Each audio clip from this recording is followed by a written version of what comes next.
Salamlar, vaxtınız xeyir olsun. Bu günləri mən Anar Paşayev, Masturun Tədris Mərkəzinin məntiq müəllimi sizlərlə Yapon oyunları başlığı altında test tapşırıqlarından tanış olacaq. Başlayaq birinci sudokudan. Sudokunun mahiyyəti nədən ibarətdir? Bizə hər hansı bir dənə cədvəl verilir və bu cədvələ 1-dən 6-ya kimi rəqəmləri bütün sətir və sütun üzrə eyni ilə qara xətlərlə hüdudlanmış qrup ailələrinin içərisinə hər fənliyə bir rəqəm olmaqla qeyd etməliyik. Başlayırıq adətən hardan, sudokudan və bunu eləyərkən də təkrarçılığa yol verməməliyik. Məsəl üçün, bax, bu sətir üzrə 1-dən 6-ya kimi rəqəmlərin hər birindən bir dənə olmalıdır. Amma mən 2-ni bura qeyd edə bilmərəm. Niyə? Çünki bu sütun üzrə 2 dənə 2 olmuş olur. Belə təkrarçılığa yol vermək olmaz. Və ya mən bura qeyd etmək istəyirəm 3-ü. Ola bilərmi? Baxıram ki, bu sütun üzrə sətir üzrə problem yoxdur, bu sütun üzrə hər hansı bir problem yoxdur. Lakin, dedik ki, təkrarçılıq yalnız sətir sütun üzrə deyil, qrup ailələrin içərisində də olmamalıdır. Baxıram ki, bu qrup ailənin içərisində ikinci bir üçü yazmış oluram. Bax, bu qanuna uyğunluğa da riayət eləməlisən ki, bunlar olmaz. Təkrarçılığa yol vermək olmaz. Başlayaq sudokumuzu həll etməyə. Sudokunu həll etmək o demək deyil ki, bütün xanaları doldurasan. Sualı harada təklif edirsə də çalışırıq ki, onun üzərinə doğru gedək. Bunun üçün rəqəmlər harada çoxdursa da oradan başlayırıq. Məsəl üçün, bu sətirdə baxırıq ki, 1, 2, 3, 4, 6 var. Bir də 5-ci satışılır. Eyni ilə bu sətrə baxıram ki, burada 1-dən 6-ya kimi rəqəmlərdən 1 satışılır. Daha sonra nəyə qeyd edə bilərik? Məsəl üçün, gəl bu qrup ailənin içərisinə baxaq. Bu qrup ailənin içində 6 var, 4 var, 3 var. Bu sütun üzrə isə satışmayanlar da 2-dir, bunu qeyd edək. Bax, bu 2 dənə xaniyə nə satışmır? 2 var, 3 var, 4 var, 6 var. Satışmır 5 və 1. Mən 5-i bura qeyd edə bilmərəm. Çünki burada ikinci bir 5 əmələ gəlmiş olur. Ona görə 1-i bura qeyd edirəm, 5-i isə bura qeyd etmiş olurum. Deməli, doğru cavabımız nə olur? Y variantı. Nəzərinizə çatdırım ki, hər testə aid bir nümunəni də sizin üçün təklif etmişəm. Bunlar tapşırıq başlığı altındadır.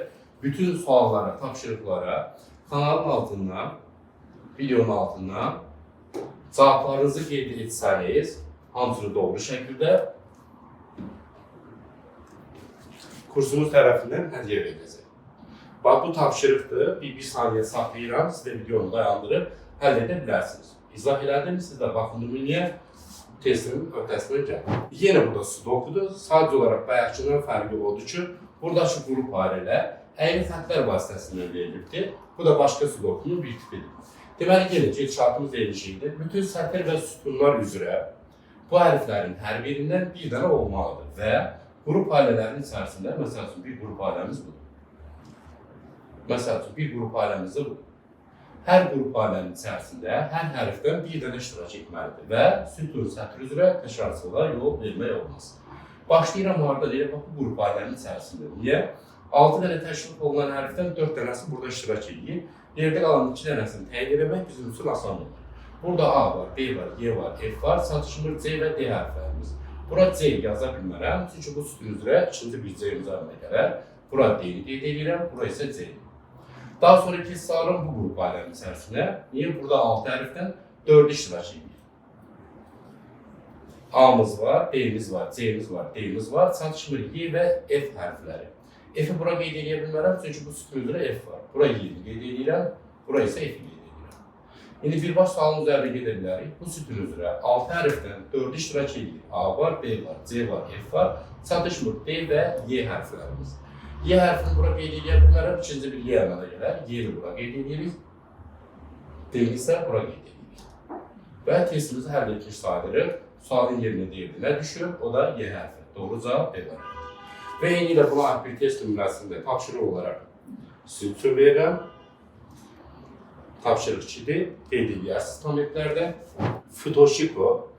Bu da Yapon oyunudur. Bunun sudokudan bir fərqi var ki, burada böyükdür, kiçikdir işarələrindən istifadə etməlisən və bir zəncir deyilən bir şey əmələ gəlir. Onu test tapa bilsən, öhdəsindən gələrsən. %90% testlərdə bu zənciri verir. Sadəcə olaraq görmək lazımdır onu. Mahiyyəti nədən ibarətdir? Yenə təklif edir ki, 1-dən 5-ə kimi rəqəmləri sətir və sütunlar üzrə tutulursa, lakin bunu eləyərkən buradakı böyükdür, kiçikdir işarələrini nəzərə almalısan. Məsəl üçün, bura qeyd ediləcəyi rəqəm, bura qeyd ediləcəyi rəqəmdən böyük olmalıdır. Məsəl üçün, bura əgər 3 yazsan, bura 2-dən, 1-dən 1-ni yazmalısın. Nəzərinizə çatdırım ki, buradakı böyük və kiçik işarələri yalnız 2 xanaya aiddir.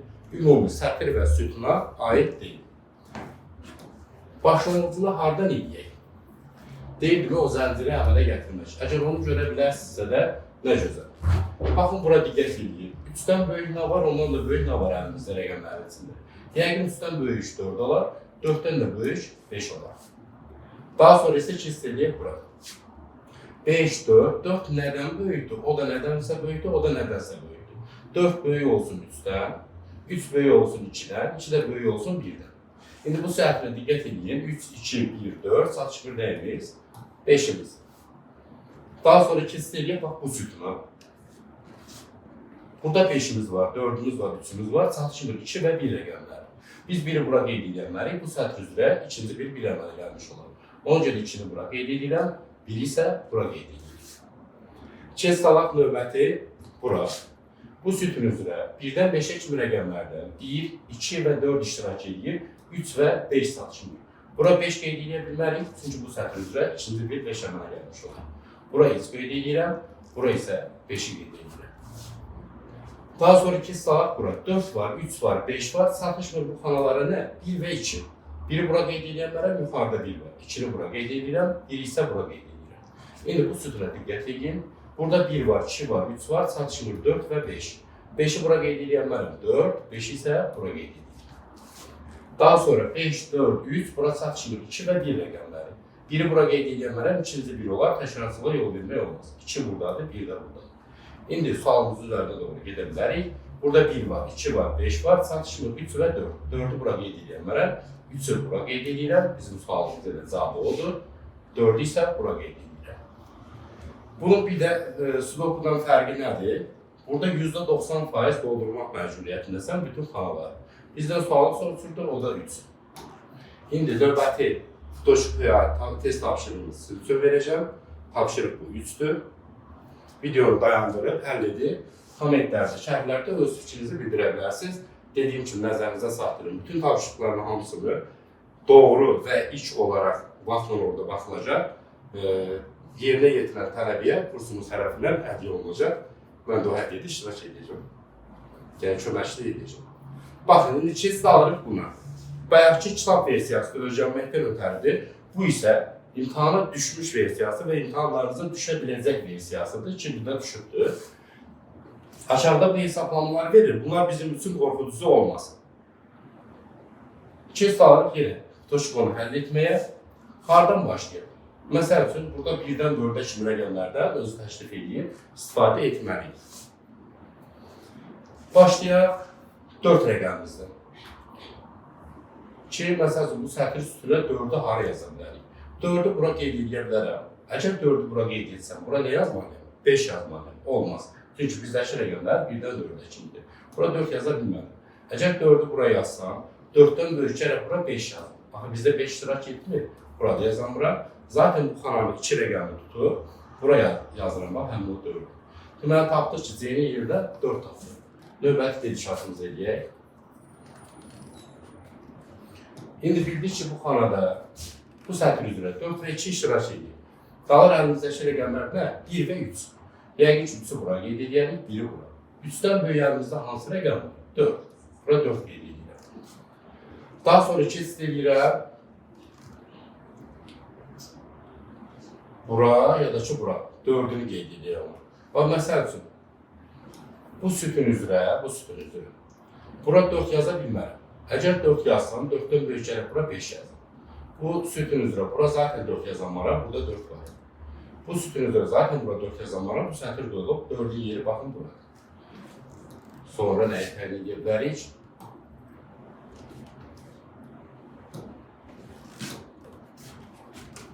Burada 4 var, 2 var. Çatışmır nə? 3 və 1. Bura əgər 3 yazsam, onda gələk 3-dən böyük bura nə qeyd edeyim? 4. Axı, bu sütun üzrə 2 kərə 4 olmuş olur. Deməli, 3-ü bura qeyd edə bilmərəm. Geri dönüş edirik. Həmin yerə 1 yazıram. Bura isə 3 qeyd edirəm. İndi burada 4 və 3 var bu sütun üzrə. Çatışmır bu xanalar 2 və 1. Biri bura qeyd edəmərəm, bura 2-ni qeyd edirəm, bura isə 1-i qeyd edirəm. İndi bu sətrə baxıram, 3 var, 4 var, çatışmır nə? 2 və 1. Biri bura qeyd edə bilmərəm, 1 burada olmalıdır, 2 isə burada olmalıdır. Növbəti, burada 4 var, 1 var, çatışmır 2 və 3. Yəqin 2-ni bura qeyd edəmərəm, burada 2 var, bura 3 qeyd edirəm, bura isə 2. 1, 4, 2, burada 3 çatışmır, burada 4 çatışmır. İndi həmin hərfləri kənardan qeyd edirəm. A-nı tapdıq 2-dir. D-ni tapdıq 3-dür. B-ni tapdıq 3-dür. Bəzən tələbələr burada tərəddüd edir ki, D də 3-dür, B də 3-dür. Bu, hesab əməlləri bölməsi deyil. Yəni, hər biri eyni qiymət ala bilər. Daha sonra C-miz oradan 4-dür. Buradan da baxmaya ehtiyac yoxdur. Məsəl üçün, birincini həll etməyə çalışıram. A bölünsün B. A-mız 2-dir, B-miz də 3-dür. 3-də 2. Yəni, variantların çıxmaqla öhdəsinə gələ bilərsiniz. 3-də 2 vurulsun. C ilə D-nin cəmi. C-miz 4-dür, D-miz 3-dür. 7. Bu da neçə eləyir? 14 bölünsün 3. 14-ü 3-ə böləndə 4 tam nə qədər eləyir? Deyir ki, bu ifadə 4-dən kiçikdir. 14-ü 3-ə bölən 4 də 3-ün 12, 4 tam nə qədər eləyir? 4 tam nə qədər 4-dən kiçikdir. Deməli, bizdə 1 doğru deyil. 1 doğru deyilsə də bunu bütün variantlardan çıxır 1 olanları. 2 sağırım 2'ye. Aynen D, B'nin cəmi. Aynen D'ni toplasam 2 ilə 3, 5. Çıxılsın, C vurulsun D. C'ni D'ye vursam 4 də 3'ün 12. 5'dən 12 çıxanda eləyir -7. -7, -7'ye bərabərdirmi? Bəli. Deməli 2 doğrudur. Baxın, burada 2 iştirak etmir, burada 2 iştirak edəmir. Elə doğru cavab D variantı. Yəni, misal üzrə görsənməklə baxmayaraq, 2 dənəsini həll etsəm, variantları satmaqla ötəsinə gələ bilərsiniz. Baxın, bu sizin imtahan modelinizdir və buna aid bir test tapşırığı da sizi düşünüb, sizin üçün təklif edirəm. Tapşırıq 4 yazarsınız, doğru cavabı seçib, rəy bölməsinə qeyd etmiş olarsınız. Gəldik, maraqlı suallardan biri. Kenken də deyirlər və ya kendiko da deyirlər. İndi hər dildə bir şey deyirlər. Amma bunun məzərəsi adı kenkendir. Hələ ki imtahanlarda iştirak etməyib, amma növbəti yaxın imtahanlarda bütün şəkildə yəqin ki, iştirak etmiş olacaq. Bu da sudokunun bir növüdür. Mahiyyəti nədən ibarətdir? Yenə 1-dən 4-ə kimi rəqəmlərdən istifadə edib, bütün sətir və sütun üzrə düzməlisin. Bunun sudokudan fərqi odur ki, 2 fərqi var. Burada qrup, əyri qrup ailələrdən gedir söhbət. Belə əyri qrup ailələrinin içərisində təkrarçılıq olar. Amma belə düzünə, sətr üzrə belə düz olan qrup ailələrdə isə təkrarçılığa yol vermək olmaz. Amma əyrilərdə təkrarçılıq olar. Yəni, burada 1 yaza bilərəm, burada 1 yaza bilərəm. Sudokunun bir fərqi budur. Digər fərqi isə içərisində hesablamaların olmalıdır. Məsəl üçün, bura qeyd edilir bu ailənin içərisində. 3 dənə xana daxildir. Biz bura rəqəmləri təkrar olmadan elə qeyd etməliyik ki, o 3 dənə xananın cəmi toplayanda 9 eləsin.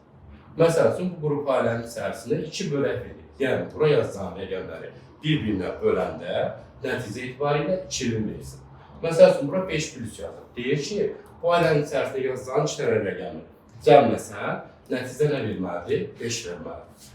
Bu, indi yola çıxırıq, başlayırıq həll etməyə.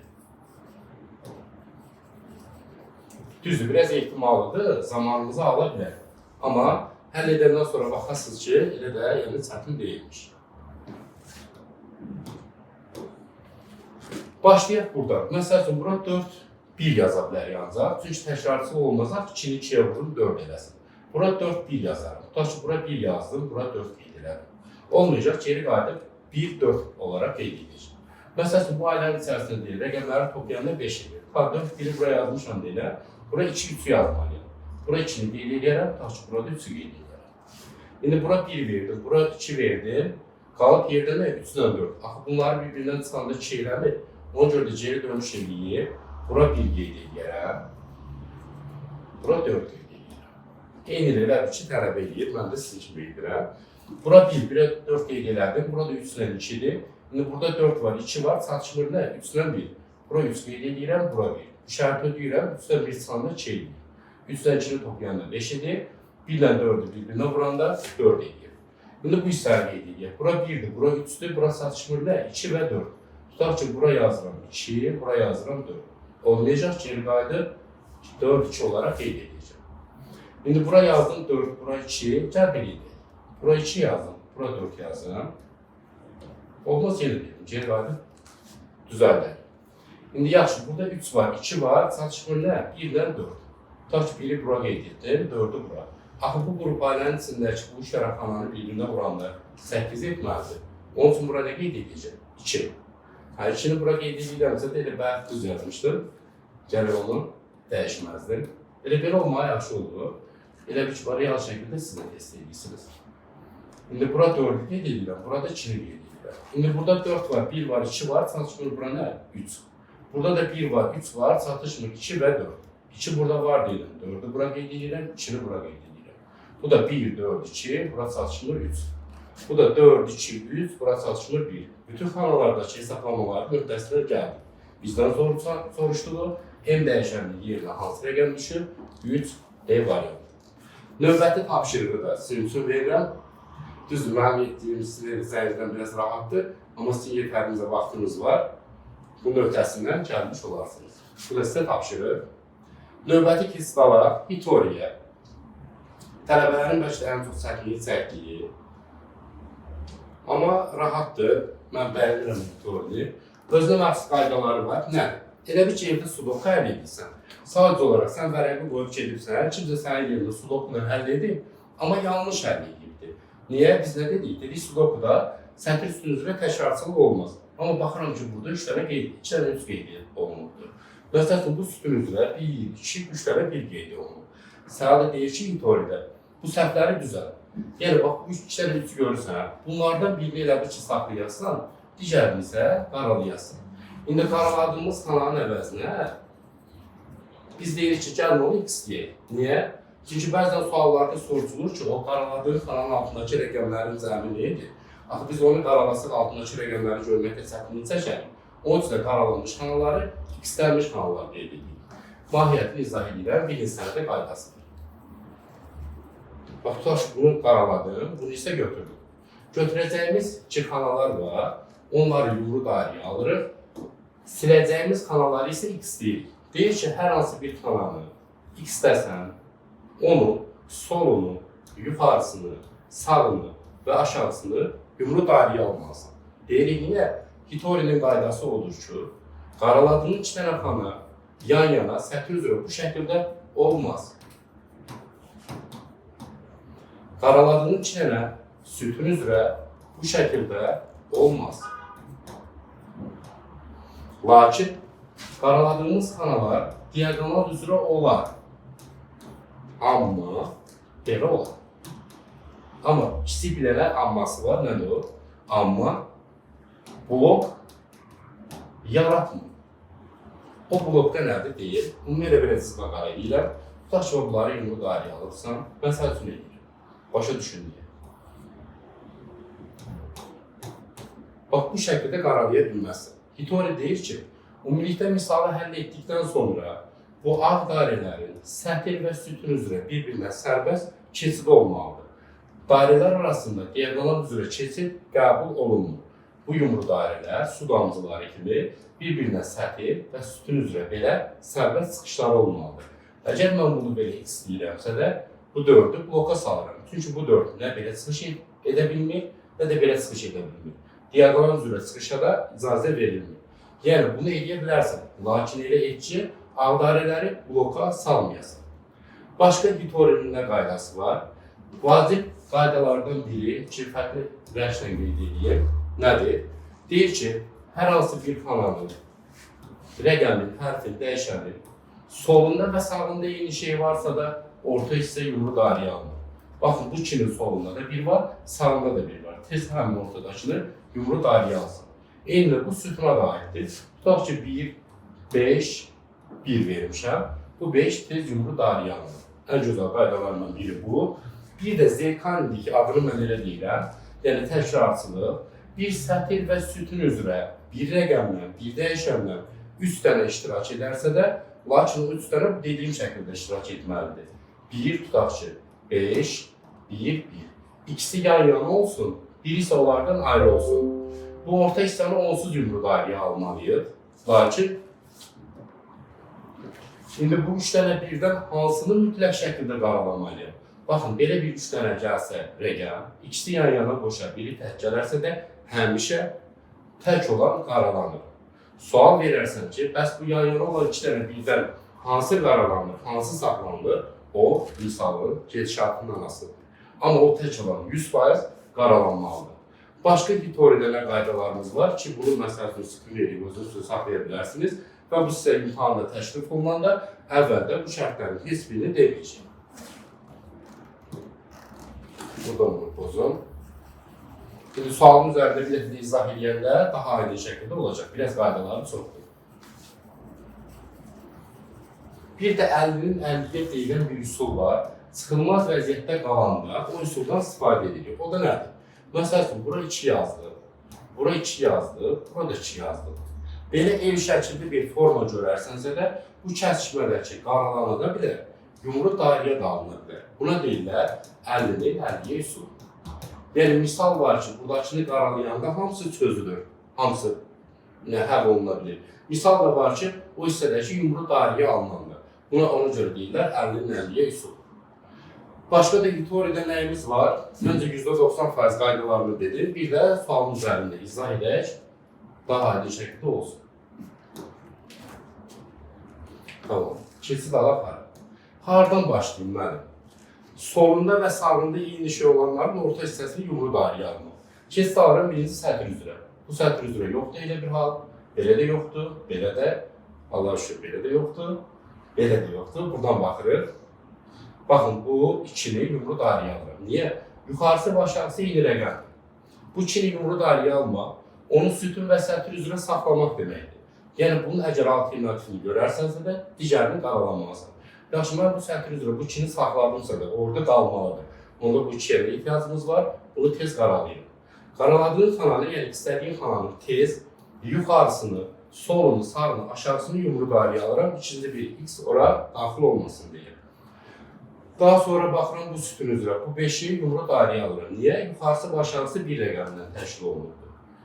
Baxın, burada bir zeytalnik var. 1, 1, 1. Dedi ki, bir sütun və bir sətr üzrə bir rəqəmdən və ya bir dəyişəndən üst dərəcədə ikisi yan yana qoşa, biri təksə də tək həmişə qaralanır. Bəzən tələbələri çaşdıran nədir? Deyir ki, bu sətrdə bir dənə 1 var. Mən bunu niyə qaralayım ki, saxlamalıyım? Axı təkcədən o 1 bu sətrə aid deyil, həm də sütuna aiddir. Bizim də məqsədimiz o deyil ki, hər rəqəmdən hər sətirdə eyni qədər saxlayaq. Ola bilsin ki, bu sətirdə 2 rəqəm qalsın, bu sətirdə bütün rəqəmlər qalsın. Bizim məqsədimiz təkrarçılıqlara yol verməməkdir və onu aradan qaldırmaqdır. Tamam, bu biri qaralayandan sonra tez onun sol, sağ, yuxarı, aşağısını yumru dairəyə alırıq. Baxın, bu sətir üzrə bu 3-ü saxlamışımızda da bu 3-ə ehtiyacımız yoxdur. X-dədir. Tez X-dədiyimiz sol, sağ, yuxarı, aşağısını yumru dairəyə almış oluruq. Daha sonra, bax, bu sütun üzrə bu 2-ni saxlamışam. Axı, bu 2-yə nə ehtiyacımız var? Bunu qaralayıram. Qaraladığım kanalın sol, sağ, yuxarı, aşağısını yumru dairəyə alırım. Ki, ikinci bir x orada olmasın, qaydaya əsasıdır. Bu 4-ü götürdümsə də, bu 4-ə nə ehtiyacımız var? Bunda qara x-dədir. Bu 5-ə fikir verin. Nə sətr üzrə, nə sütun üzrə, onun alternatifi yoxdur. Alternatifi olmayan kanallar yumru dairəyə alınır. Bu 4-ün 2 dənə. İndi bu 4-ü qaralayayım, yoxsa bu 4-ü? Qəşəng burada bir nüans var. Əgər mən bu 4-ü qaralasam, diqqət edin, onda bu 3-ü bloka salmış oluram. Nə sətr üzrə, nə sütun üzrə keçidi yoxdur. Deməli, bu 4-ü qaralaya bilmərik. Qaralaya bilmirəmsə də, həmin şeyi məcburam ki, yumru dairəyə alın və o sətr sütun üzrə saxlayın. Bu 4-ü saxladımsa da, bu 4-ə nəyə ehtiyacımız var? X deyirəm və qaralayıram. X dediğimin de sol, sağ, yukarı, aşağısı yumru dairəyə alınır. Bu biri saxladımsa da bu birə nə ehtiyacım var? X deyirəm, onu isə yumru dairəyə alınır. Burada bu üçün bizə problemi var. Nə sütun üzrə, nə sətr üzrə təkrarçılığı yoxdur. Onun üçün onu yumru dairəyə alırıq. Bu üçün bizə sətr və sütun üzrə problemi var. B, yəni təkrarçılığı yoxdur. Yumru dairəyə alırıq. Teorinin %99% həll etmiş sayılır. Deyil, 3-cü sətirdə vacib şərtdə, 3-cü sətir deyəndə buranı nəzərdə tutur. Qaralacaq xanaların, yəni istədiyin xanaları da yazılmış rəqəmləri deyə deyin, tapın. Yaxşı, bu sətr üzrə hansıları qaraladıq? 1 və 2-ni. O da hansı variantda verilir? A variantında öz əksini tapmış olur. Bax, bu Hitori sizin üçün də tapşırıq hazırlamışam. Tapşırıq 6 Hitori'yə aiddir. Qaydalara təkrar bir də baxarsınız izaha və bunu da əldə edib rəy bölməsində qeyd edərsiniz. Gəldik Kakuru'ya. Son zamanlar populyardır. İstər magistr, istər dövlət bu imtahanlarında dəfələrlə imtahana düşmüş sual tipidir. Kakuru'nun mənası nə deməkdir? Mənası cəm deməkdir. Burada toplama əməliyyatı gedir və sıfırdan qəti şəkildə istifadə etmək olmaz. Burada istifadə edəcəyi rəqəmlər 1-dən 9-a kimidir. Ən gözəl qızıl qaydası Kakuru'nun nədir və son zamanlar imtahanlarda iştirak edir? Bütün sütunlardakı üçbucaqların cəmi, bütün sətirlərdəki üçbucaqların içindəki ədədlərin cəminə bərabər olmalıdır. Son zamanlar imtahana düşən tiplərdə bu qaydanı bilməyən tələbə istəyir 100 dənə Kakuru etsin, ötəsinə gələ bilməyir. Baxın deyim, bütün sütun üzrə üçbucaqların cəmi, bunların cəmi neçə eləyir? 6, 24, 30 və 11 gəlsəm 41. Həqiqətən toplayaq, bütün sətirlərdəki üçbucaqların içindəki ədədlər 10, 20, 11. Həqiqətən bu da 41 etmiş olur. Və bunu qızıl qayda olaraq yadınızda saxlayın. İstifadə edəcəyimiz rəqəmlər 1-dən 9-a, üçbucaqları da dedim. Bəs yaxşı sual olunar ki, o üçbucaqlar nəyi göstərir? O üçbucaqlar, əgər sütunun başında verilibsə də, o sütun üzrə o xanaların cəmini göstərir. O sətrin başında verilibsə də o üçbucaq, o sətir üzrə saat təşrif olunan xanaların cəmi deməkdir. Məsələn, bu 10, bu sətrin başında verilir. O deməkdir ki, bu 3 dənə xananın cəmi 10 etməlidir. Amma bunu edərkən təkrarçılığa yol verməməlisən. Çünki sudokunun növüdür. Yəni, bura 1, bura 1, bura 8 qeyd edə bilmərəm, qadağandır. Sətir sütun üzrə təkrarçılığa yol verməməlisən. Bəs mənim hardan başlayayım? Misalın verilişindən asılıdır. Yəni, bunun bir qaydası yoxdur ki, Kakuru'nu buradan və ya başqa bir yerdən başlamalıyam. Məsəl üçün, mən hardan başlayıram? Sən bilməlisən ki, 6-3 dənə xanaya bölünürsə də, mütləq şəkildə biri 1-dir, biri 2-dir, biri 3-dür.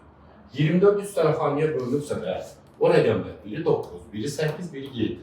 Necə bu yerləşdirməni edirik? 24. Əgər mən bu 9-u bura qeyd etsəm, gərək bura 1 və 0 yazılır. 0-dan istifadə etmək olmaz. Deməli, 9-un yeri bura deyilmiş. Əgər mən o 9-u bura yazsam, 11 olması üçün gərək bura 1-1 yazım və ya 2-0 yazım. Nə 1-1 yazmaq olmaz, təkrarcı olar, nə də ki 0-dan istifadə etmək qəti qadağandır. Deməli, 9-u burada yazamıram. Onda o 9-un yeri buraymış.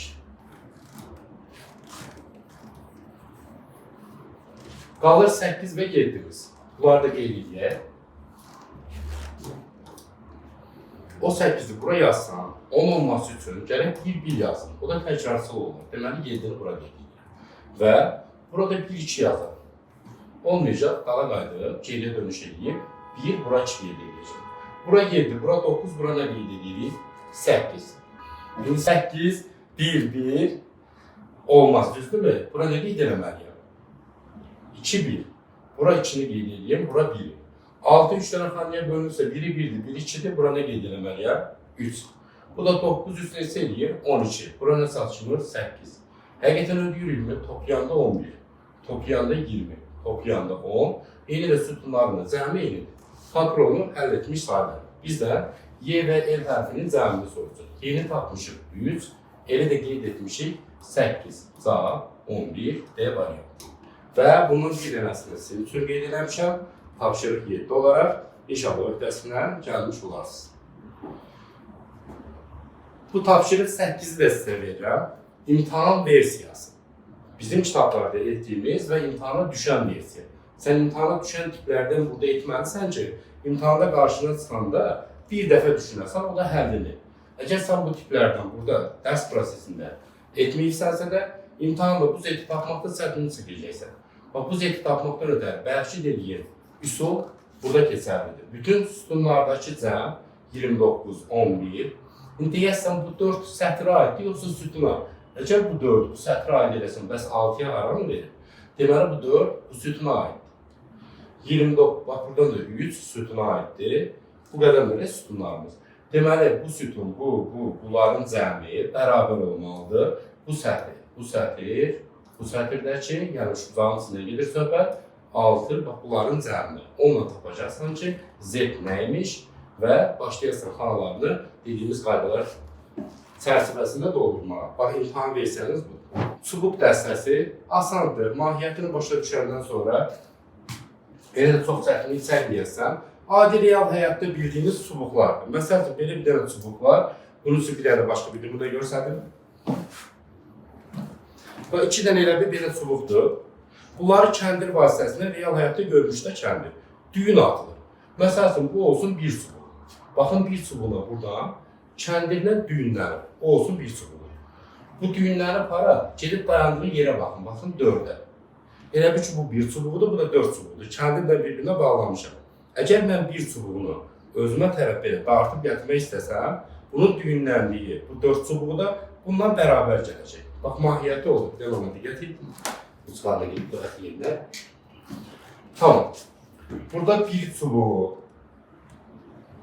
düyünlənib 4 çubuğunu. Bunu darıyalım. 4 çubuğu başqa hardan düyünlənib. Baxın, buradan kəndirlə düyün atılıb. Hara bağlanıb? 6-ya. Bəs 6-cı çubuğa başqa hardan kəndirdən düyün atılıb? 9-a. Yəni, mən əgər biri dartıb özümə tərəf gətirmək istəsəm, onun bağlandığı 4 də gələcək, 4-ün bağlandığı 6 da onunla bərabər gələcək, 9 gələcək, 9-a başqa hardan düyün atılıb? Buradan, hara? 10-cu çubuğa. 10-cu çubuğa düyün atılıb başqa hardan? Buradan, hara? 1-ci çubuğa. Başladığın yerə qayıtdınsa da bir dənə çubuq dəstəsi əmələ gəlir. Yəni, 1-ci çubuq, 4-cü çubuq, 6-cı, 10-cu, 9-umuz da var. 9-cu çubuq. Bunlar birləşir, bir dənə çubuq dəstəsi əmələ gətirir. Adi bir dikişlik dəstəsidir. Dizə bağlayırlar arxasını, onun kimi. Bu bir dənə dəstə. Bir dəstədə iştirak edən çubuqlar başqa bir dəstədə iştirak edə bilməz. Gedirik belə bir dənə şəkildə 3 və ya 4 dənə çubuq dəstəsi əmələ gələ bilər. Yəni, minimum 2 dənə çubuq lazımdır ki, biz ondan dəstə əmələ gətirə bilək. Gedək indi başqa bir dəstələr əmələ gətirməyə, ayrı rəngdən verək, yaşıl olsun. 2-ci çubuq düyünləri para 7-yə. 7-ci çubuq düyünləri para 8-ə. 8-ci çubuğa düyün atıblar hara? 5-ə. 5-ci çubuğa düyün atıblar hara? 2-yə. Başladığı yerə qayıtdıysa da bir dəstədə bu əmələ gəlir. Yəni 2-ci çubuq, 5-ci çubuq, 7-ci çubuq, 8-ci çubuq, bitdi. Bax, bunlar da bir dəstə əmələ gətirilir. İndi şərtdə sana deyəcək ki, böyük dəstə, kiçik dəstə. Böyük dəstə nədir, kiçik dəstə nədir? Çubuğunun sayı çox olana böyük dəstə deyirlər. Çubuqlarının sayı az olana kiçik dəstə deyirlər. Yəni, dəstələrin böyüklüyü və kiçikliyi onların çubuqlarının sayına görədir. Burada iştirak edən ədədlərin böyüklüyünə və kiçikliyinə görə deyil. Ən çox da tələbələr bunu qarşıdırır. Qaldı bir dənə çubuq dəstəmiz. Onu da buna qeyd edək. Burada 3-cü çubuq bağlanır hara? 11-ə. Elə 11 də qayıdır hara bağlanır? 3-ə. Deməli, 3-lə də 11. Bunlar da bir dəstə əmələ gətirilir.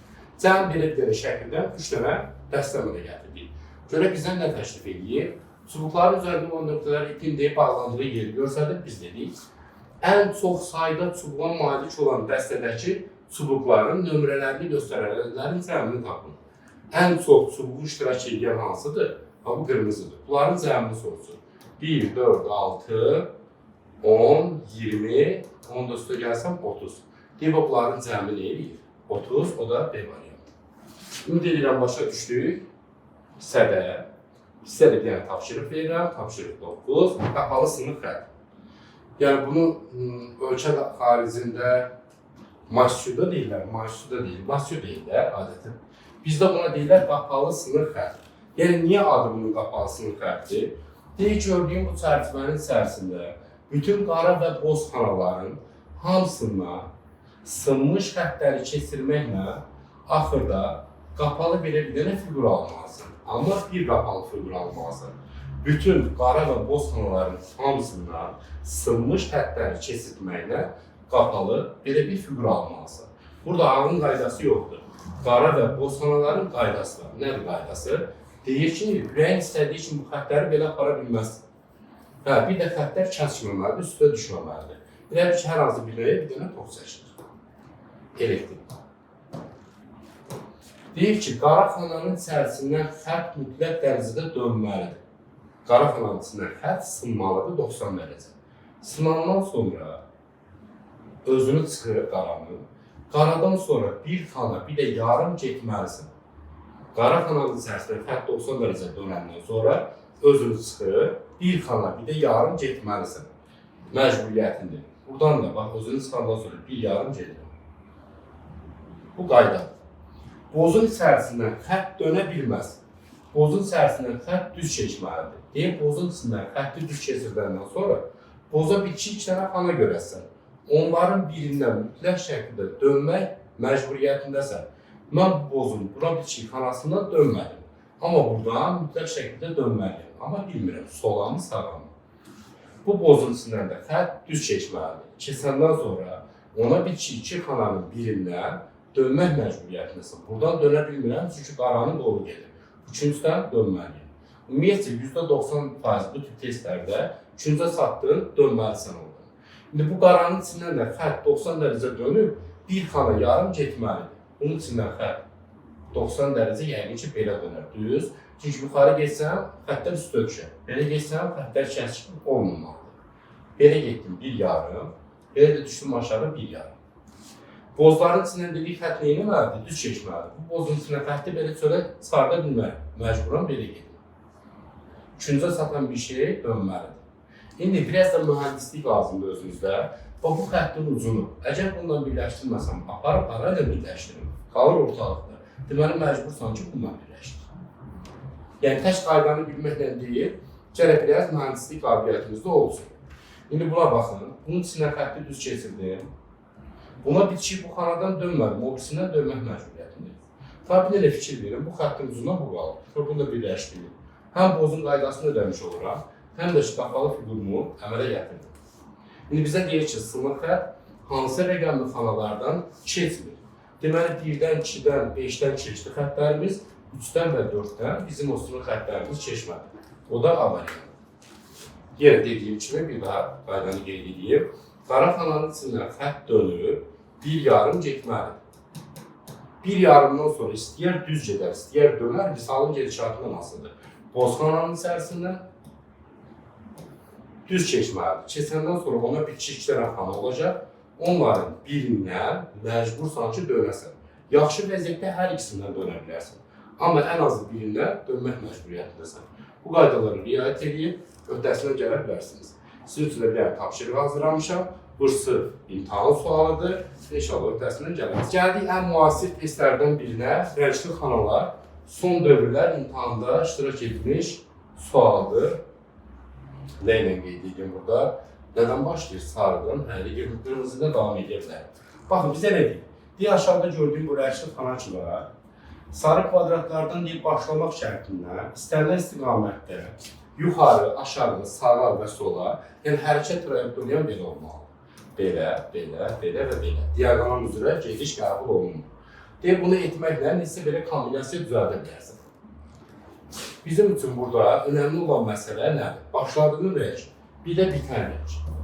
Başladığımız rəng deyil nədir? Baxın, belə bir şey düzəltməyimiz istəyir. Deyir, bax, buradan nəyi götürün? Sarını götürün. Sarıdan deyir, getməlisən, hara? Boza. Bozdan getməlisən deyir, hara? Qarıya. Getdim. Qaradan keçməlisən deyir, hara? Qırmızıya. Keçdim. Qırmızıdan sonra deyir, getməlisən, hara? Yaşlı. Buyur, başqa rənglər vereyim, daha adi görsənsin. Mən nə biləyim? Gönül. Baxın, deyir, sarıdan başladım, boza keçdim, bozdan qarıya, qaradan qırmızıya, qırmızıdan yaşlı. Neçədə deyir, belə kombinasiya düzəldə bilərsən. Biz bunu hamısını bir-bir əlimizlə saymağa çalışsa, düz edə bilərik. Burada say azdır. Amma növbəti imtahanlarda düşən sual necə idi? Dövlət qulluğuna düşübdü. Yəqin ki, magistrda da gözləndi. Orada say 16, 20 və 30 verilmişdi. Onu sən heç vaxt əlinlə saya bilməzsən. Onun üçün də gözəl bir dənə qaydası var bunun.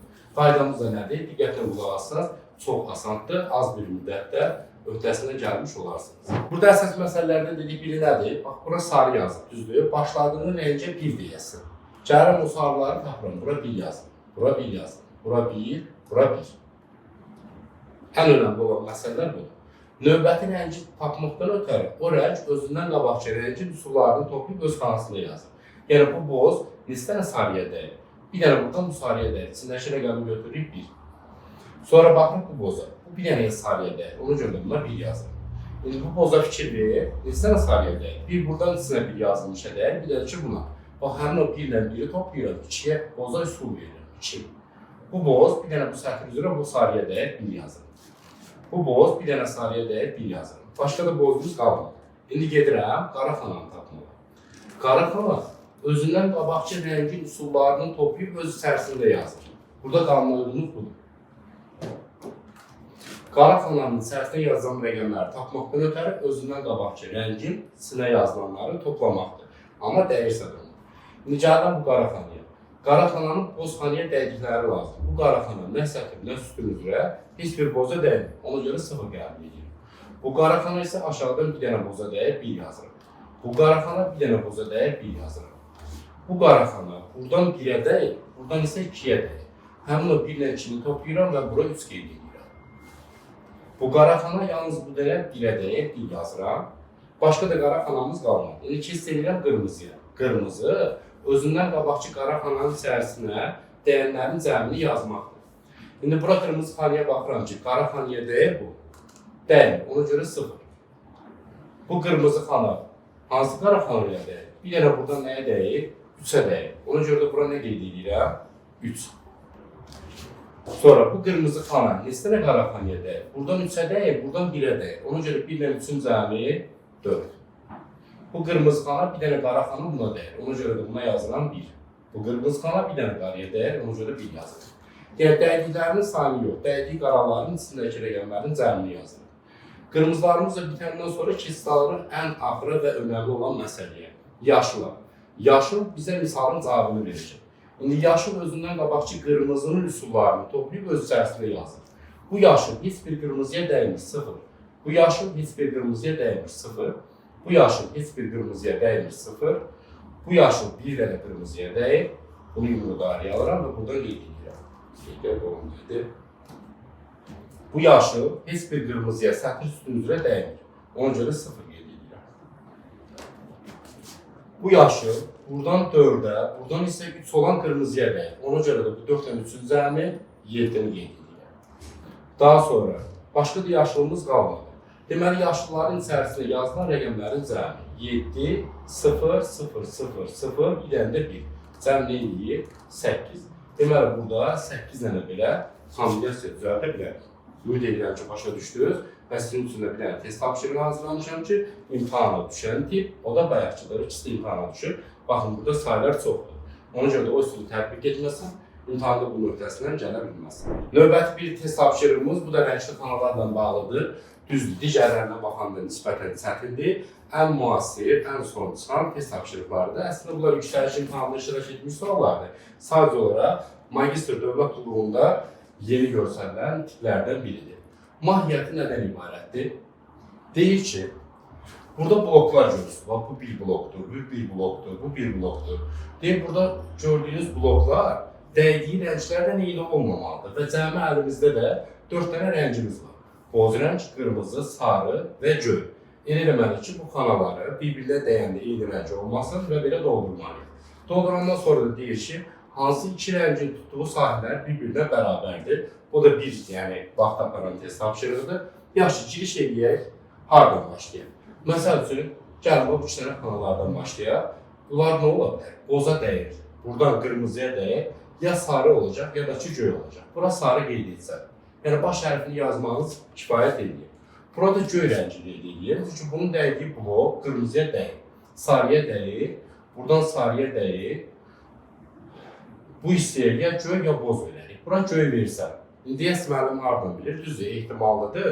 Bir yerdən tutaq, bura sarı göy yazmışamsa, geri qalib göy sarı da yaza bilər. Yaxşı, daha təyin etdik ki, bura göy olsa, onda bu xanaya nə vermir? Buranın yaxşı göy verdimsə, buranın cəmi qeyd edir. Bu dəyər buradan göyə, sarıya, qalır qırmızı ilə boz. Bura qırmızı versən, onda məcburam ki, bu hissəyə nə verir? Bu buradan sarıya dəyir, göyə dəyir, qırmızıya dəyir, məcbur bu hissəyə boz verir. Yəni, nə üçün bu hissə belə bozdur? Yəni, bu aşağıya üçün bütün blokun hamısı bozdur. Onu o cürdə görür. Yaxşı, keçid alaq bura. Bu buradan sarıya dəyir, qırmızıya dəyir, boza dəyir, çatışmır nə? göy rengi. İndi gəlin buranı təyin edək. Bu blok buradan göyə dəyir. Bu aşağıdan boza dəyir, sarıya dəyir. Ona görə də bura nə qeyd eləməliyəm? Qırmızı. İndi bu üçüncüsüyə baxaq. Sarı xanaya dəyir, qırmızıya dəyir, boza dəyir. Məcburam bura nə yazım? Göy qeyd edeyim. Növbəti iki istalaq, məsəl üçün bura. Baxın, bu hissə buradan boza dəyir. Düzdür, həm də buradan boza dəyir. Sarıya dəyir, qırmızıya dəyir. Məcburam nə rəng verim ona? Göy rengi. Bura verdik göy. İndi gələk bax, bu hissədə bozu da burada yazıram. Baxın, boz. İndi gəlin buranı təyin edək. Bura göyə dəyir, buradan boza dəyir, qırmızıya dəyir. Məcburam nə verir? Sarı. İndi bu xanaya baxaq. Bu xana sarıya dəyir, göyə dəyir, qırmızıya dəyir. Məcburam nə verir? Boz. Bəs bura nə verməliyim? Qırmızı xanaya dəyir bu xana. Göyə dəyir, boza dəyir. Məcburam nə verir? Sarı. Növbəti hissəliyə bax bu hissəyə. Məsəl üçün, bura rəng verməliyəm, burada rəng verməliyəm. Baxın ki, məsəl üçün, bura. Bu buradan göyə dəyir, buradan boza dəyir. Qalır sarı ilə qırmızı. İkisindən birinin arasında kesit eləməliyik. Deməli, bura yazmalıyıq. Ya sarı, ya da ki, qırmızı. Yaxşı, bura qırmızı qeyd eləsən. Olmayacaq, geri qayıdıb, sarı yazır. Bura qırmızını qeyd eləsən.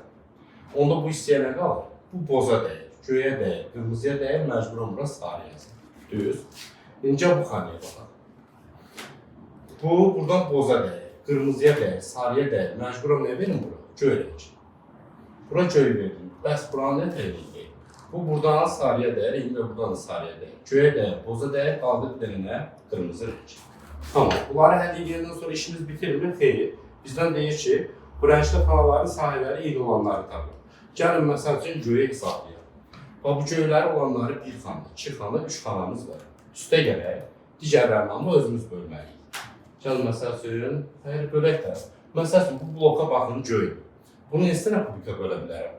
Özünüz bölsün. 1, 2, 3 dənə. 3'ü buradan. Bu neçə dənədir? Belə bölsən 2 dənə. 3 bu, 2 bu, 5. Buradan bir dənə 6. Bu 1, 2, 3 yerə bölünür ilə 9. Buradan göy 2 dənədir 11. Başqa göyümüz qaldı? Yox. 3 budur, 11 də oradan saydı. Elədi 14 dənə göy rengi. Baxın, biraz da qırmızılar çoxluq təşkil edir. Gəlin qırmızıları sayaq. Qırmızılar bax buradan 1, 2 xana, 2 yerə bölsən. 2 dənə bu. 3, 4, 5 dənəmiz var. Plus, indi o hərf yazdıqlarımızı özümüz hesablamalıyıq. Məsələn, bu sətr üzrə baxaq. Burada bir dənə xanamız qırmızıdır. 1, buradan 2 xana qırmızı deyək. 2, daha sonra burada görürəm, bax, 2 dənə barımız idi.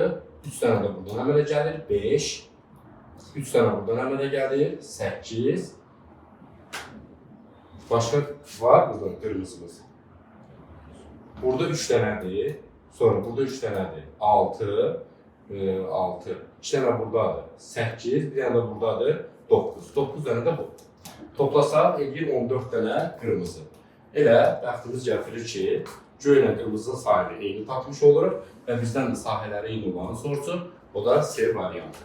Yəni, ehtiyac olarsa sarıları da, bozları da sayıb, hansı iki rəngin tutduğu sahə, xanaların sayı eynisə də onu götürürük. Ümid edirəm ki, mahiyyətini başa düşdünüz və sizin üçün də bir dənə test tapşırığı hazırlamışam. Tapşırıq 12 sizi gözləyir. Səbirli şəkildə bu 4 rəngdən istifadə edib siz də doldurarsınız və hansı xanaların, hansı rənglərin sahələri eynidir təyin edib rəng bölməsində yerinizi apararsınız. Bunker məsələsi. Bunker məsələsində önəmli olan faktor nədir? Adətən %90% deyir ki, bu bunkerdən 32 dənə kürəcik tökülür. Və bunlar da ağ yerlər kanallardır. Deyir, buradan tökülən 32 dənə kürəcik hansısa maneəyə dəyəndə bərabər şəkildə sol və sağ kanallara paylanır. 32 dənə kürəcik gəlir bu maneəyə dəyir, 16 dənə kürəcik bura tökülür, 16 kürəcik isə bura tökülür. İndi buradan gələn 16 bu maneəyə dəyir, 8-i bu xanaya tökülür, yəni kanala tökülür, 8 isə bu kanala tökülür. Bu 16 gəlib bura dəyir, 8-i bura, 8 isə bura tökülür. Bu maneə diqqətli olun. Kanalın ortasındadırsa da bərabər şəkildə bölünür. Əgər kanalın ortasında deyilsə də, qaranın altındadırsa da heç bir şəkildə bölünmür. Buradan gələn 8 baxın yolunu bağlayıbdır. Heç bir maneəyə dəymir və buradan sürücül bura kimi gəlir. Bu 8 buradan 16 dənə kürəcik gəlir, buradan yol bağlıdır Bura dəyir, 8-i bura tökülür, 8-i bura tökülür. Gəlin bu 8-i də bölün, 4-ü bu kanala düşsün, 4-ü bu kanala düşsün. Buradan gələn 8 bu maneəyə dəyir, 4-ü bura tökülür, 4-ü isə bura tökülür. Buradan gələn bu 4 dənə bu maneəyə dəyir, ikisi bura tökülür, ikisi isə bura tökülür. Buradan gələn 4 dənə, ikisi bura, ikisi isə bura tökülür. Çalışın ki, hamısını bax elə paralel şəkildə aparasınız. İndi buradan gələn bu 2 dənə bura dəyir, biri bu boş qalıya düşür, biri bu boş qalıya düşür. 2, 2 buradan 4 dənə gəlir. 4, 2 yerə bölünəndə, ikisi bu qalıya, ikisi isə bu qalıya düşür. 8 ilə 2, 10. 12 yerə bölsən, 5 bu qalıya, 5 də bu qalıya düşür. 4 ilə 8, 12. 2 yerə bölsən, 6-sı bura, 6-sı isə bura tökülür. Buradan gələn bu 4, ikisi bura tökülür, ikisi isə bura tökülür. Bizdən soruşduğu bu xanalardakı rəqəmlərdir. Birinci yuvuya xanaya 2 dənə, növbəti 8 dənə, cəm deyirəm, 6 ilə 5, 11 dənə, 5 ilə 2, 7 dənə, 2 ilə 1, 3 dənə, bu isə 1 dənə. Baxırıq ki, bu variant harada öz əksini tapır? D variantı. 2, 8, 11, 7, 3, 1. Nəzərinizə çatdırım ki, bu qəbul sualıdır. İndi mahiyyətini başa düşdünüzsə də asanlıqdır. Bir dənə də qəbul testini sizin üçün vermişəm. Tapşırıq olaraq rəy bölməsində cavablarınızı gözləyin. Akvarium sualı bir magistrin qəbul sualına düşübdür. Çoxdan da dövlət qulluğuna düşür. Bu da ilk dəfə yüksəliş müsahibəsində iştirak etmiş yapar oyunlardan biridir. Baxın, burada əsas məqsəd bunu başa düşməkdir. Elə bilin ki, həyatınızda belə bir dənə hovuz var və hovuzun içərisində çoxlu akvariumlar var. Akvariumun biri budur, qara xətlə hüdudlanmış yerlər. Akvariumdur və qablar, bu cür təsəvvür edir. Elə bir real həyatda belə bir dənə qab var. Sonra bir akvariumda bax, budur, qara xətlə hüdudlanmış yer. Birinci bax, gözünüz bu qablara öləcəksin və bir qab budur. Bir qabımız budur. Elə bir hovuzun içində belə akvariumlar düzəldiblər. Bu qara xətlərinə hüdudlanıblar. Yəni, bir akvariumdan digər akvariuma sərhəd var, su keçə bilməz. Mahiyyətdə nədən ibarətdir? Deyir ki, buna keçməmişdən qabaq belə deyil. Burada bax, bu rəqəmlər görsədir, 5, 4, 1. Bu o deməkdir ki, o sütun üzrə 6 xananın 5-də su olmalıdır. Ola bilsin ki, onun 3 dənəsi bir qabın içində olsun, 2 dənəsi başqa bir qabın içində olsun və ya bunun 5-i də bir qabın içində olsun suyun, digər qaba isə heç nə satmasın. Ola bilər ki, hər hansı bir qabların biri, ikisi boş olsun, tamamilə su olmasın, digər qablarda isə su olsun. Məsələn, bu 2, bu sətr üzrə olur, görsədir ki, bu sətr üzrə 6 dənə xananın ikisində su olacaq. Ola bilsin ki, onun biri burada olsun, biri burada olsun və ya hamısı bir qabın içində olsun. Burada da suyun yayılması var, biraz fizikalını bilmək önəmlidir, yəni elə güclü bilmək ehtiyac yoxdur. Bax, real həyatda tutaq ki, belə bir dənə qab var da, qrafikdə, su, hamımızın evində var. Mən qabın başından bura su töksəm, əlbəttə ki, bunun başında da su olacaq, bunun bədənində də su yayılacaq, elə. Tutaq ki, belə bir dənə kol var və belə 3 dənə, 4 dənə də xanası olsun. Mən qabın burasından su töksəm, bu həqiqətən də su burada yayılacaq, burada, burada. Bir dənə suyun yayılma prinsipini əsaslanır. Tutaq ki, belə uzun sol bir dənə qabımız var. Mən qabın burasına su töksəm, bu həm sola yayılacaq, həm də sağa yayılacaq, düzdür? İndi belə bir prinsipimiz var. Deyirəm ki, ola bilərmi ki, bir dənə bunu başa düşsə, çox asandır. Bəlkə də yapon oyunlarının içində ən asandır, ən maraqlısı deyərdim ki, budur. Və imtahanlarda da yəni gözlənilir, düşür, bil. Yerə də düşmə ehtimalı var. Qabın forması. Ola bilərmi ki, qabın dibində su olsun, orta və başda su olmasın. Bəli, ola bilər də. Adi bir stəkan sudur, içirsə, dibində su qalır, amma burayla bura boş ola bilər. İndi ola bilərmi ki, qabın başında su olsun, amma bura boş olsun, bura boş olsun. Olmaz elə, absurd bir şeydir. Yəni, qabın başında su varsa da mütləq bədən var, dibinə də yayılmalı. Bu olmaz. Bir də qabın, deyirəm, orta hissəsində su olsa, başınla ayağı boş ola bilərmi? Xeyr, düzdür. Mütləq ki, qabın ortasında su varsa da onun dibinə yayılmalıdır. Bax, bu prinsip əsaslanır. Elə edəcəm, sizin üçün rahat gələcək. Hardan başlayayım? O misalın verilməyindən asılıdır. Ya kiçik rəqəmdən başlayarsan, ya da ki, böyük rəqəmdən başlayarsan. Yəni, əl vərdişdir bu. Xüsusi bir metodu yoxdur ki, həmişə bundan başlamalıyım. Bu görək, rahat görsənir buradan sizin üçün. Biraz da böyüdüm. Belə böyüdən də araya gedir. Belə məncə yaxşıdır. Siz də ekranı belə böyüdə bilərsiniz özünüz. Başlayıram artıq. Bax, orada 2 dənə xana təşrif edir. Burada. Bu 2 dənə deyir ki, bu sətr üzrə 2 dənə su olmalıdır. Amma bu sətr üzrə qabağıma 2 dənə qab çıxır. Qabın biri budur. Qabın biri də baxın budur. Uzun sol. Cümlə qoydu. Əgər bu 2 dənə sudan, yəni demirəm 2 dənə su, birini götürüb, bura verə bilərəmmi? Versəm, əgər su yayılacaq burada, burada. Və ya o suyu bura töksəm, yenə sola və sağa yayılacaq. Axı, bu yayılanda bizə deyib 2 dənə olsun bu sətr üzrə. Mən onda neçə dənə qeyd eləmiş oluram? 4 dənə. Deməli, buradan bu nəticə çıxır ki, o 2 dənə göstərilən su bu sətrin heç bir xanasında ola bilməz. Çünki əgər bura bax su versə, bu sola da, sağa da, burada yayılacaq. Onda sayı neçə dənə olacaq? 4 dənə. Axı, maddiyə 2 dənə olsun. Onun üçün də mən o 2 dənə suyu məcburam ki, bura verim. Bura su verdi, bura su verdi. Belə bir dənə real həyatda qab görürsən. Əgər bu qabın başına su töymüşəmsə, yayılacaq qədər bədəninə, deməli aşağıda su gedəcək. Bu 2-ni ödərim.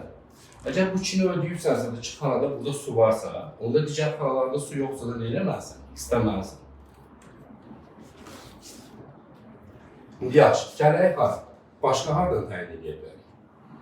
Bu 5-ə fikir verin, birini tapırsın, su dopu kimi. Bu 6 xanadan birində su yoxdursa da, qalan hamısında nə olmalıdır su? Bax, bu qaba buradan su tökür. Belə bir dənə qab, su tökdü. İndi qabın burasında bir su var. Onda bu sola yayılacaq mütləq şəkildə. Çünki suyun yayılma prinsipi var. Onda bu biri ödədim də. Bu sütun üzrə demirdi, bir xanada su olacaq. O xana budur.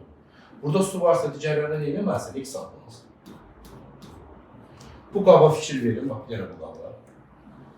Qabın başında su yoxdursa da, ortasında su yoxdursa da, heç o üçüncüdə su ola bilməz.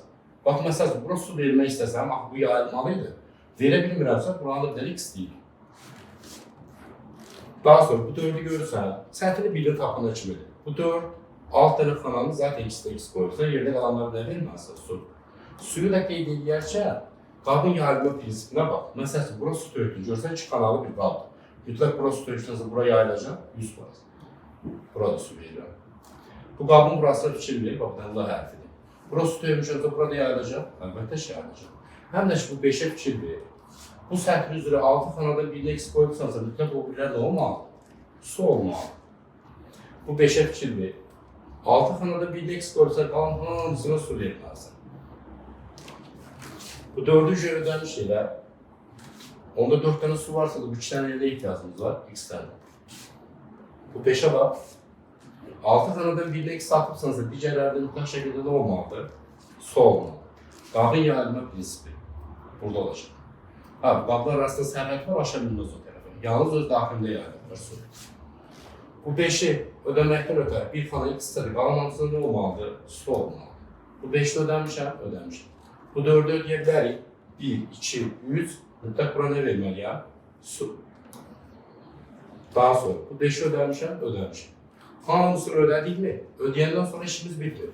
Bizə deyir ki, burada boş və dolu xanaları təyin edir. Su verdiğimiz dolu xanalar. Yazıram burada dolu. Nələr var? Su olanlar doludur. U hərfi, sonra V hərfi, sonra F hərfi. Yəni bunlar dolu xanalı sular. H-da su yoxdur, boş xanalar. Başqa nəyə x qoymuşuq? Y-də su yoxdur. Su bitdi. Deməli, boş xanalarımız H-la 7, düzdür. Dolu xanalarımız da U-dur, V-dir, F-dir. Şimdi bunu variantda təyin edək. Dolular U-V-F-dir. Dolu U-V-F. Boşlar isə H-la Y. Eynidir imtihanda. Necədirsə də mən də sizə o cürmə təklif etdim. İndi buna aid bir test tapşırığı da sizə unutmamışam. Verirəm, daha sonra möhkəmlənsin, siz də ötəsini gəlib rəy bölməsində yazarsınız. Gəldik ən sonuncu, məncə bundan sonra yoxdur. Elastik kürələr. Bu elastik kürələr, bunlar da imtihanda iştirak etmiş suallardır və bunun da Respublikada iş dəfə izahını mən vermişəm. Ehtimal nəzəriyyəsinə əsaslanırıq. Mahiyyəti nədən ibarətdir? Deyib, bax, burada saat 3 dənə elastik kürə göstərmişəm. Adi bildiyimiz rezin toplar. Deyib, bu elastik kürələr 1 saniyədən bir mərkəz nöqtəsini digər xəttin üzərinə daşıyır. Yəni, bax, bu ətalətdən sıfırda buradadır, bu kürəcik. Görsədilən istiqamət üzrə hərəkət edir. Hər dəfə deyil, mərkəzini digər xəttin üzərinə daşımağı 1 saniyə vaxt alır. Və bu gəlir belə aşağıya doğru. Dəyir bu divara, bir də geri qaydır. Dəyir divara, geri qaydır. Belə hərəkət edilir. Bizdən soruşduğu oldu ki, eyni anda bu kürəciklər görsədilən istiqamətlər üzrə hərəkətə başlasa, ən az neçə saniyədən sonra bu üç kürəciyin üçünün də mərkəzi deyilən 3-cü xəttin üzərində olacaq. Bunun üçün ehtimal nəzəriyyəsini əsaslanır 3-cü xəttin üzərində olmalı. Hər üç kürəciyin ən azı 3 dəfə o dediyi xəttin üzərində durma vaxtını yazır. Yəni, burada 3-cü xətt verir deyə biz 3 dəfə yazmırıq, ay yoldaşlar. Burada əgər 6-cı xəttdə desəydik, 7-ci də desəydik, 5-ci xəttdə desəydik, o onun qaydasıdır ki, 3 dəfə o dediyi xəttin üzərində durma vaxtını mən qeyd etməliyəm. Başlayaq. Başa düşün deyə bu dairəni biraz hərəkət elətdirəcəm, amma sonra daha asan fəndini deyəcəm. Bax, mahiyyəti budur. Başa düşsəz asandır. 0 saniyədə bu kürəcik burada düzdür. 1 saniyədən sonra bu kürəcik buradadır. 2 saniyədən sonra bunun mərkəzi olur bunun üzərində. 3 saniyədən sonra buradadır. 4 saniyədən sonra buradadır. Elə belə bir dənəsini izah edirəm. 5-də buradadır. 6 saniyədən sonra buradadır. Bu iştirikli yerlər divardır. Elastikdir. Dəyib qayıdır. Amma dəyib qayıdarkən vaxt dəyişmir. Elə 1 saniyə gedir, 1 saniyə düşür. 7-ci saniyədə buradadır. 8-də buradadır. Baxın, üstündən belə gəldi görürsünüz, qarşı qalmır.